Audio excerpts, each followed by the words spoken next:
What's up, good people? It is the main man himself. Illuminate the scenario. Why is my camera all fuzzy? Might be time for a new camera. Looking a little blurry or something here. I'm not sure what's going on with it. I will take care of that in the private. All right, guys. Let me get the light. It's not looking right either. Okay, whatever. All right, so this particular video is about Minnesota Rule 220. Now, we've done videos before, and I've heard the ongoings of various people out there talking about it. Understand this, guys. You don't need to do any of these processes unless you want to, first of all. Secondly, the way I'm promoting, and I haven't heard really almost anybody out there talk about this, is leave the straw man alone.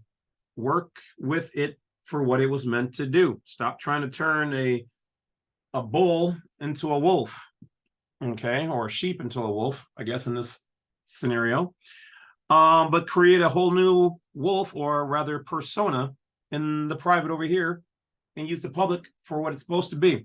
But for those people who are addressing it, especially the Minnesota Rule 220, like it's not a real thing, it certainly is.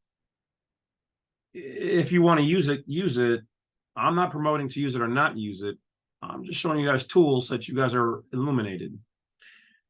So you guys can be a part of the initiated. Now,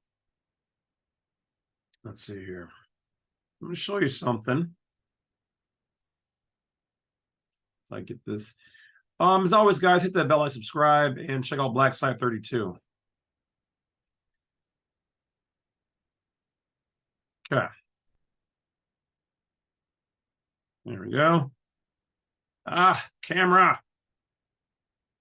See, something's going on with it. I might have to get a new one. Might have been hacked or something crazy. And all that you're going to see is me reading and talking to you guys. So whatever. All right, so share screen. Here we go. All right, so what do we have here? Well, as you can see here, it's all legit. MinnesotaCourts.gov. This is right from them, their stuff. Minnesota General Rules of Practice for the District Courts.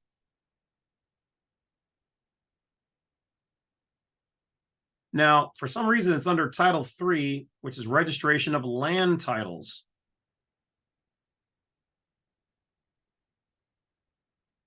Now, I don't know all the full ins and outs. I'll be the first person to say I don't know it all. But land sounds real and solid, equitable. So one could argue that what we're reading in this section may in fact not be for the very thing that we're talking about. But nonetheless, it's in here. So let's just go through and I'll explain on the way.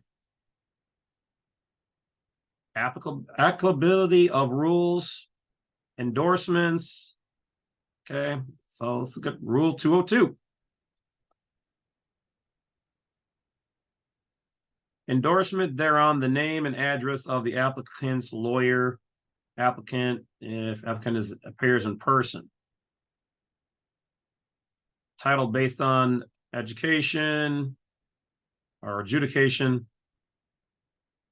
upon estoppel.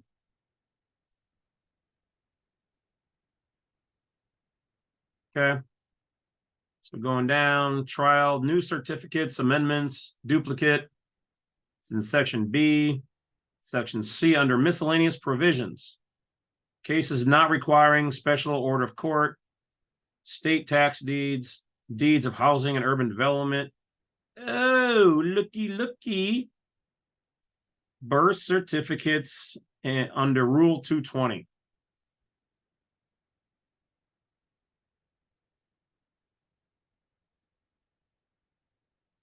So once again, let's take a close look. They don't go into a whole lot of anything other than it says task force comment, 1991 adoption. This rule is derived from the 4th District are 11.04. So I'm going to copy this, and we're going to go take a look. Okay, Control C. All right, so the registrar of titles. So this was under land before. Remember, it started off with land, but this is in the miscellaneous selection. Is authorized to receive for registration of memorials, things to be remembered, upon any outstanding certificate of title of an official birth certificate pertaining to a registered owner named in said certificate of title,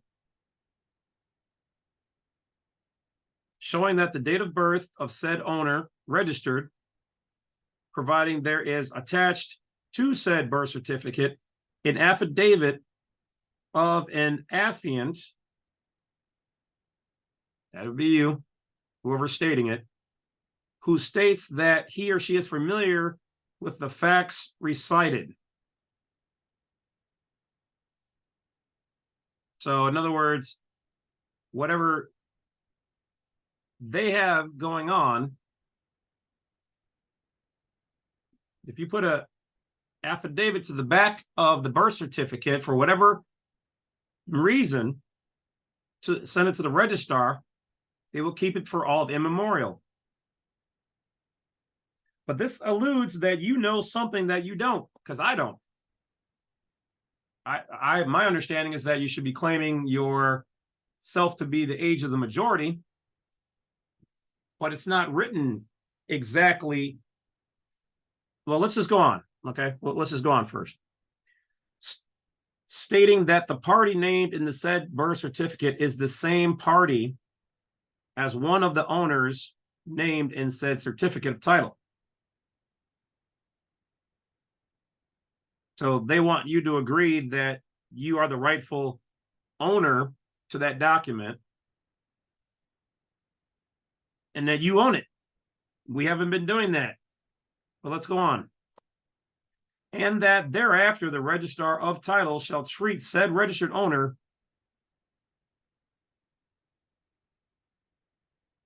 as having attained the age of the majority.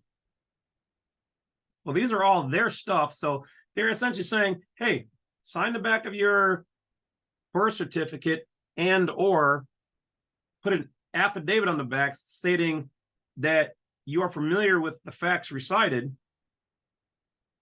Because down here it says you'll be treated as the registered owner having attained the age of majority. So you're saying I have attained the age of majority.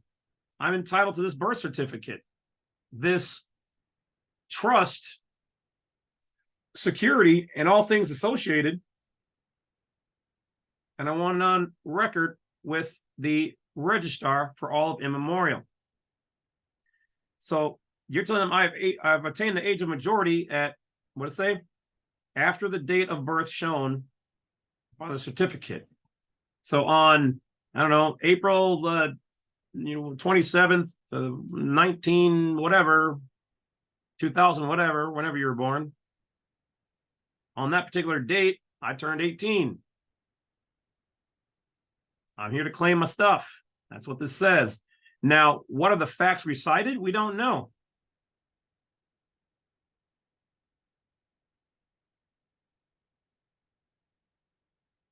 So I'm going to try to look up this code, 4th District R11.05. Now down here, they also have something about death certificates, that they may receive official certificates of death issued by the U.S. Department of Defense or other military departments in lieu of the certificate of death. Now, I'll be honest right here, is this the 4th one pertaining to this, or is this one pertaining to the 5th? So let's look up that, see if we can find it.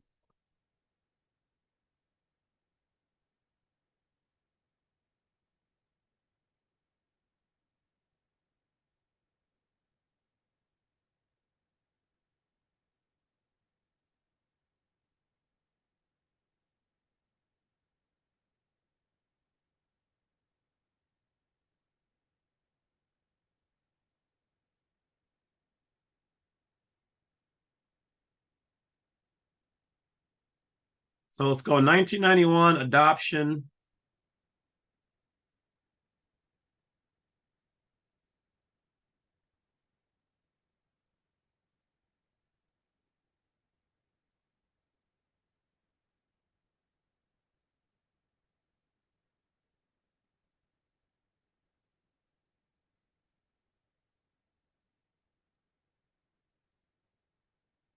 So this is in civil procedures.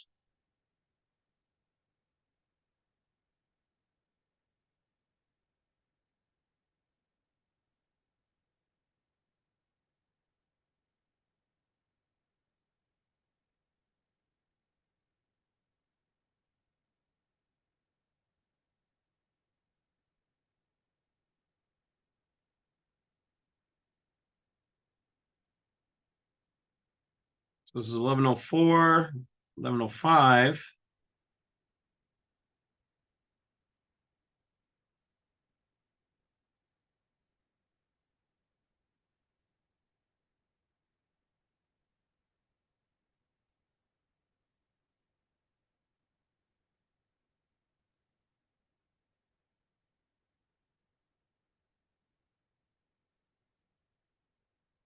Okay, so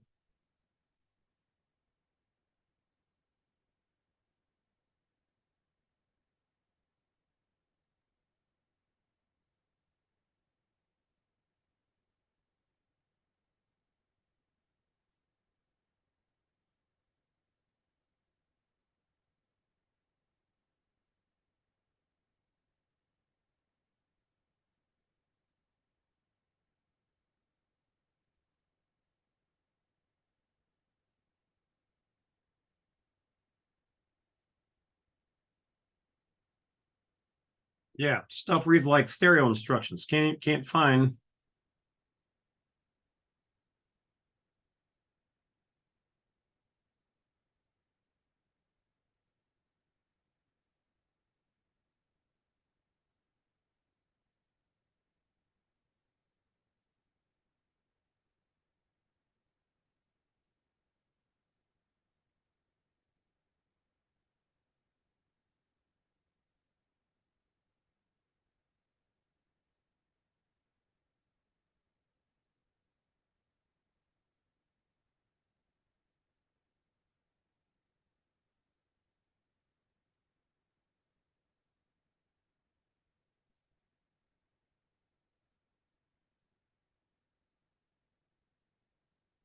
Okay, here we go. A little something.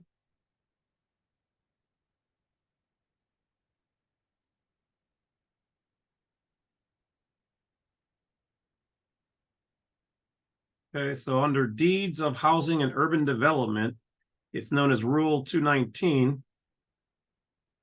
We'll check out 220 in a second. So this says in the registration of deeds or other instruments. So I guess this would be affiliated. Herein listed for title or interest registered in the name of an individual as Secretary of Housing, Register of Titles, deeds, conveyance. So assignments of mortgage, satisfaction of mortgage, and any other written instrument relating to real property.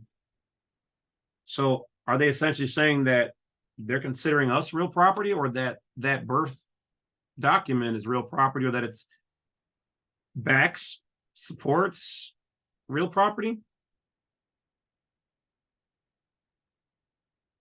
Registrar shall accept statement of the certificate of acknowledgement attached to any such instrument as evidence of the official character of the secretary or the secretary's designated officer, agent, or employee executing the instrument. So this to me sounds like they're considering us to be an agent, which is on your checks on what you call the endorsement line is actually not a line on your checks. It's a little line that has an MP at the end, but that's not a line. It stands for microprint, the MP at the end. If you get a magnifying glass, you'll see that it says authorized agent. So we are the authorized agent or a secretary's designated officer for this instrument, which is the birth certificate. And we are supposed to provide an acknowledgement attached to any such instrument as evidence of the official character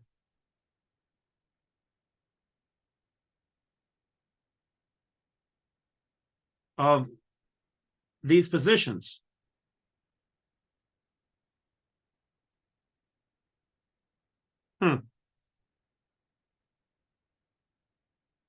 Well, all I know is anytime you sign or put an acknowledgement or something on the back of something, you are accepting it.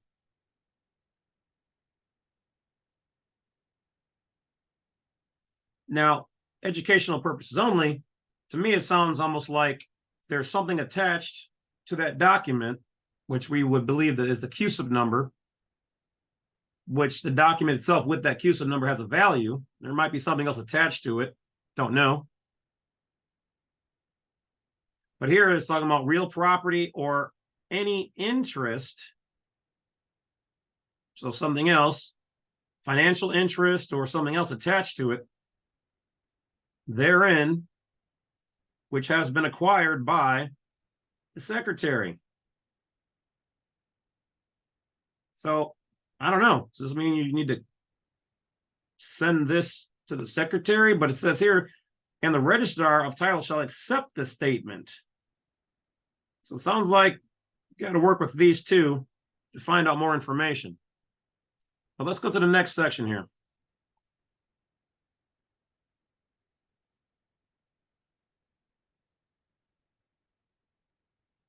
So in the next part, it just says the title is authorized to receive for registration and more. So we read this already. So there's something here. We may not have all of it or understand it. But if you're going to look into this, you got to contact the registrar of titles and the secretary of your state to find out more.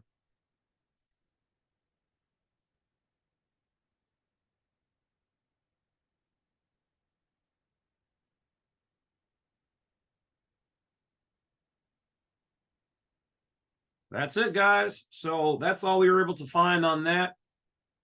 Now, I would not tell you what to do, but for educational purposes, it sounds like it would not be a bad thing to contact your secretary of your state, bring up said information, and do the acknowledgement, or ask them, hey, did I do the acknowledgement correctly? What do they say? The facts recited. That's what I would like to know. What are the facts recited?